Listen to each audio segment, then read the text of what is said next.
हाँ जी, नमस्कार बच्चों। अब दूसरी वीडियो में आप प्रश्न 4 देखिए। लेखक ने शेखर विहार में सुमति को उनके यजमानों के पास जाने से रोका, परंतु दूसरी बार रोकने का प्रयास क्यों नहीं किया? पहली बार इसलिए रोका क्योंकि लेखक को लगा अगर ये जाएंगे तो पूरा हफ्ता भर उधर ही लगा देंगे। ये लाइन देखिए आप। उन यजमानों के पास जाना चाहते थे। मैंने सोचा कि हफ्ता भर तो उधर ही लगा देंगे। मैंने कहा नहीं, समय नहीं। अब ये एज इट इज़ मत उतार दीजिएगा एग्ज़ाम में, कॉपी में आप अपनी, कि अभी मैं तुम्हें समझा रही हूँ। मैं इसलिए आंसर यहाँ दिखा रही हूँ कि आपको पता रहे कि कहाँ पर था। परंतु दूसरी बार क्यों नहीं मना करा? दूसरी बार इसलिए नहीं मना करा क्योंकि लेखक को 103 पोथियाँ मिल गई थी।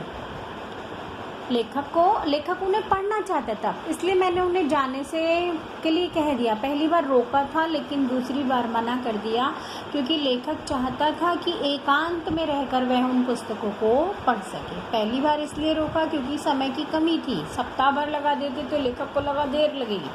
और दूसरी बार इसलिए नहीं रोका, उन्हें कहा कि चले जाओ, क्योंकि लेखक आराम से कंजूर की हस्तलिखित 103 पोथियों को पढ़ना चाहते थे और उसके लिए उन्हें एकांत चाहिए थे। लेखक एकांत में रहना चाहते थे।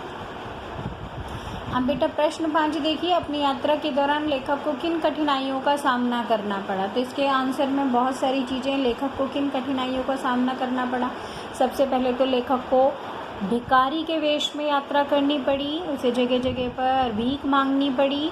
फिर उसके बाद उसे एक ही समय में 2 मौसम का सामना करना पड़ा। आगे से उसका ललाट जल रहा है, पीछे कंधा बर्फ हो रहा है ठंड से। उसके बाद उन्हें कोई भरिया नहीं मिला। भरिया माने भारवाहक नहीं मिला, तो अपना सामान उन्हें अपनी पीठ पर ढोना पड़ा। फिर एक स्थान पर लेखक रास्ता भटक गए, दोबारा लौट कर आए।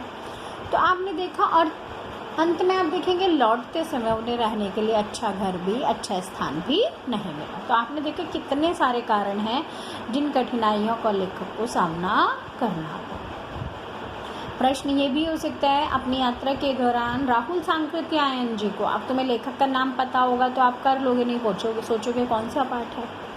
तो यहाँ पर अब नेक्स्ट अगला प्रश्न है, प्रस्तुत यात्रा वृतांत के आधार पर उस समय का तिब्बती समाज कैसा था बताना है। आप देखेंगे उस समय का तिब्बती समाज बड़े खुले विचारों का है।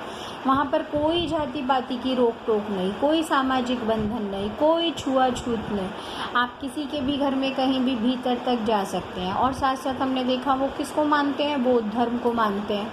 थोड़ा वहाँ पर बौद्ध धर्म को मान रहे हैं, इसीलिए वो धार्मिक चिन्हों में, गंडों इत्यादि में, ताबीज़ में बहुत विश्वास करते हैं। साथ ही साथ वहाँ के लोग थोड़ा शाम के समय छंग पी चुके होते हैं, शराब पीने के बाद होशो हवास खो बैठती हैं।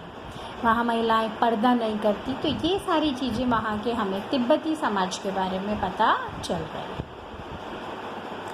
अगला प्रश्न, इसमें मल्टीपल चॉइस है। मैं पुस्तकों के भीतर था, नीचे लिए गए विकल्पों में से कौन सा वाक्य का अर्थ स्पष्ट करता है? इसमें से आप देखेंगे सबसे पहले में ही हमें आंसर क्लियर हो रहा है, लेखक पुस्तकें पढ़ने में रम गया मतलब बस उसे और कुछ नज़र नहीं आ रहा, सिर्फ वह पुस्तकें पढ़ने में खुश हो गया, उन्हें ही पढ़े जा रहा है ना। पुस्तकों के भीतर बैठा गलत है, लेखक के चारों ओर पुस्तकें थी, ये भी गलत है, और परिचय चित्र छपा था, ये भी गलत। सिर्फ आपका कौन सा उत्तर सही है इसमें? 7वें का। ठीक है, अब अगली वीडियो में हम अगले प्रश्न करेंगे।